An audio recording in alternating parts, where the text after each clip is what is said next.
What's up, guys? This is Derek, moreplatesmoredates.com. Today we're going to be talking about Nandrolone and if it shows up as testosterone on a blood test. So this is something I had seen, it's not common whatsoever, but you'll sometimes see if you're in really hardcore bodybuilding, like Facebook groups or forums or stuff like that, you'll see guys talking about Nandrolone and blood tests, and occasionally you'll see somebody who has asked this question. No one really has an answer for it, but a lot of times blood tests seem to be skewed by Nandrolone and people don't understand why. And I wanted to explore this because Nandrolone is a compound I feel is one of the most efficacious in terms of therapeutic applications and just its overall side effect profile in congruence with most people's goals that they have with anabolics in general. So without getting too off track, basically,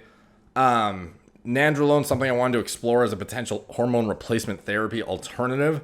And it's well documented that it could potentially even be more efficacious than testosterone in certain scenarios. So most of you guys know I'm on TRT and swapping it for Nandrolone to see what kind of, if it could improve quality of life and minimize side effect profile was something I wanted to explore. So what I did was I started NPP and swapped out test entirely. And the first thing I wanted to do was to make sure my NPP was legitimate because one, it's not commonly faked, but Deca is not very commonly faked either, but NPP is more faked than Deca. And I wanted to make sure I didn't just have test prop or something like that. So instead of getting it, tested with one of those kits or whatever, which are, not wildly inaccurate, but I would say fairly difficult to interpret.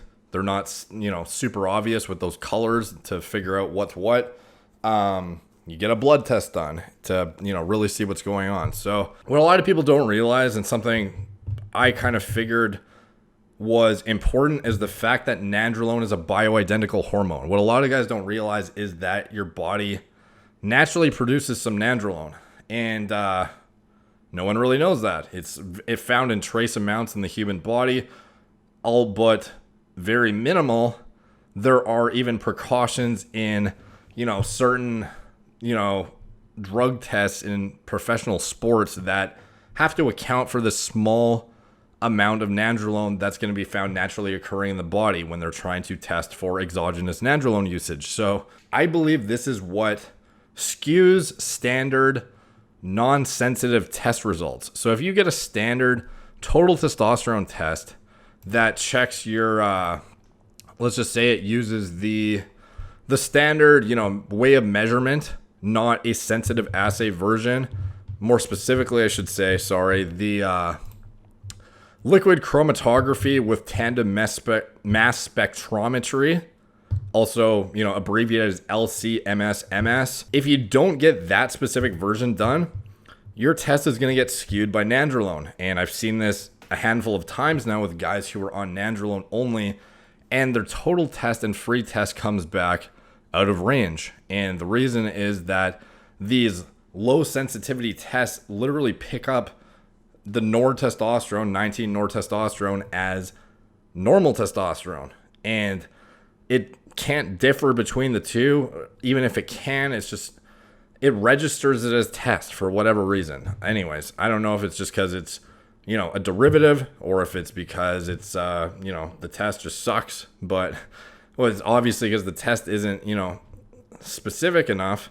So anyways, the thing I wanted to do is I wanted to make sure a lot of guys that get total test and free test, they don't get this high sensitivity version, which you need to do. The LC-MS-MS is, to quote what it is, it's a powerful analytic technique that combines the separating power of liquid chromatography with the highly sensitive and selective mass analysis capability of triple, quadruple mass spectrometry. And if you're not getting this, it's very likely that your results are inaccurate. And I don't know why it's not FDA approved. It should be, but I guess it's just, one of those progressive things that's going to take a while before people start to really incorporate it. Maybe it's too expensive for the FDA to prove it. I have no idea, but you should be opting for this version every time you get your total test and free test done, in my opinion. I had heard through a couple guys that the only way to really determine if your Nandrolone is Nandrolone without getting a skewed test result is by getting this LCMS-MS version,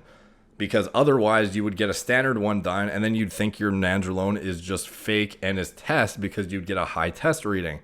So I got the LCMS-MS version, and the results were showed that my test was in the gutter, which is exactly what I was looking for. Because if your test isn't literally in like female range when you're on Nandrolone, your Nandrolone's probably laced with something, or it's bunk, or you're getting the wrong test. So I'm going to post the test result here. You can see it's 22.1 nanograms per deciliter, which it falls within like the low end of the female range, with normal for males being 264 to 916 nanograms per deciliter, at least in this range. Obviously, it's going to differ, slightly depending on where you get your bloods done, but it's pretty obvious that at 22.1, there's like no test in your system essentially. So the Nandrolone, you can conclude, is likely Nandrolone. And obviously, looking at, if you really want to get deep into it, which you should also do, you need to get an estradiol test to see where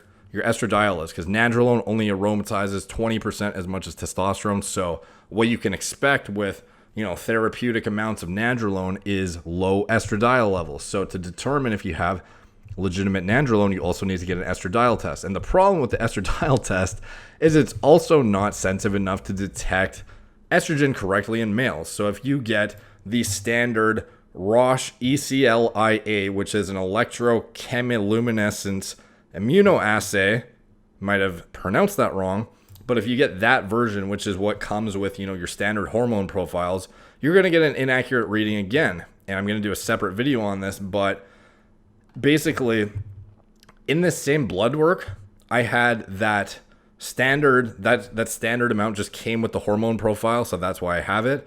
But it's really interesting to see the difference. So I got a 36.8 picogram per milliliter estradiol reading, which you would probably have that reading on normal TRT, which is interesting because you can see my total testosterone is 22.1 nanograms. So how could I possibly have estradiol in range on like the high end of normal for males? Like the high end in this range is 42.6 picograms. So if I have 22.1 nanograms of test, how could I be aromatizing enough to get a 36.8 on my estradiol, which is, is going to totally skew what you think is going on in your body if you don't get a sensitive assay estradiol test done. So I got that done, and you'll notice that one, I got a 9.9. So that's like almost 30 picograms per milliliter different than the standard Roche ECLIA test. So the sensitive one is also done by liquid chromatography tandem mass spectrometry, LCMS-MS. If you're a male and you're trying to figure out what your estradiol is at, your E2, you need to get the sensitive assay version done, because otherwise, if you got the normal ones done, you can see how I would have believed that my levels, I would have probably had out of range testosterone levels, high ones. I would have thought my Nandrolone was bunk. And you would also get estradiol levels in range, showing, like, confirming what you think, that your Nandrolone is fake and it's testosterone, which it is not. As you can see with these sensitive assay versions of these tests, I actually have tank test and very low estradiol, which is probably on its way down even more if I waited even longer after stopping TRT to get that done.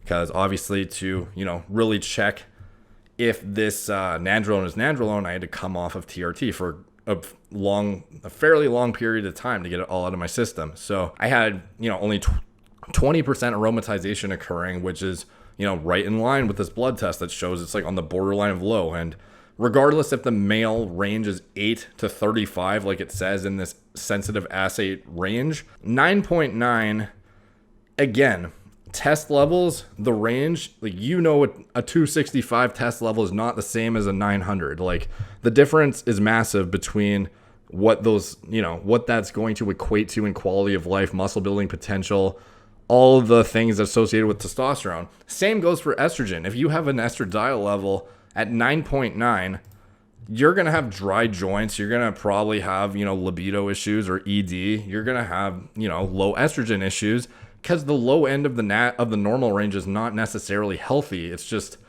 what these stupid general ranges will say you're healthy at, which is just not the case. I find typically 30 picograms is where I feel best. And, if you're 20 under that and you're almost like essentially crashed, you're going to have major issues. And, it's good that I got these, I had to pay a lot extra to get these tests, but, it's worth it to see what's really going on, because otherwise I would have just, totally misinterpreted what's going on. But the takeaway of this whole video is that if you have Nandrolone, it can register as test in your blood work, and you need to get the LCMS/MS version of these tests for both total testosterone and sensitive assay estradiol in order to see exactly what's going on. So anyways, hope that was informative. Hope I, cleared up some ambiguity if you were unsure about that and wanted to confirm if your Nandrolone is legitimate. Of course, prescribed by a,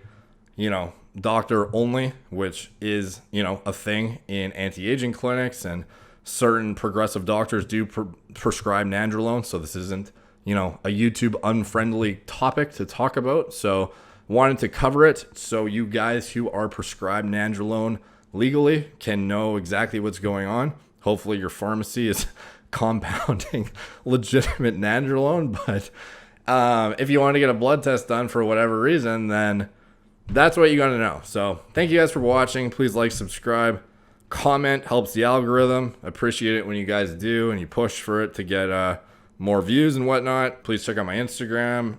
Follow me there. Twitter, Snapchat too. I think I already mentioned my blog, moreplates.moredates.com. You can subscribe there. I have a subscription opt-in where you can get a free ebook too. It talks about 20 bodybuilding secrets you're not going to find on Google. I think it's a pretty, decent free giveaway thing just to get your email in there. So check that out. Thank you guys for watching. Talk to you soon.